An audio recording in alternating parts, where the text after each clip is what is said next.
Pemerintah Kabupaten Maluku Tenggara diminta segera menetapkan sekretaris daerah definitif. Kabupaten Maluku Tenggara diingatkan agar menyampaikan hasil seleksi uji kelayakan dan kepatutan sekretaris daerah ke lembaga legislatif DPRD Maluku Tenggara. Pasalnya uji kelayakan dan kepatutan telah digelar pemerintah Kabupaten Maluku Tenggara beberapa waktu lalu, namun hingga kini hasil belum kunjung diketahui oleh DPRD setempat. Hal ini diungkapkan anggota DPRD Maluku Tenggara Bram Berwatwari dalam rapat penyampaian Ranperda tentang pertanggungjawaban pelaksanaan APBD tahun 2023, Kamis 4 Juli 2024.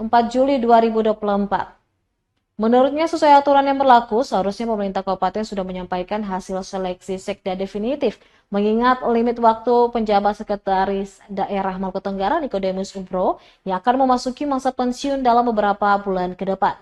Semestinya lanjut Berwatwarin, jika sudah ada hasil seleksi, diharapkan penjabat Bupati Maluku Tenggara bisa segera menyampaikan kepada DPRD untuk ditindaklanjuti. Dirinya juga menambahkan terkait masa jabatan penjabat Bupati yang telah memasuki 8 bulan, sebaiknya Dewan segera mengusulkan pergantian kepada Kemendagri. Meski demikian, dirinya menekankan tidak ada tendensi politik apapun dalam penyampaian hal tersebut.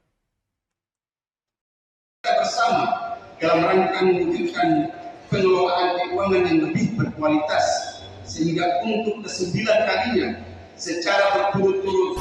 Download Tribun X sekarang, menghadirkan lokal menjadi Indonesia.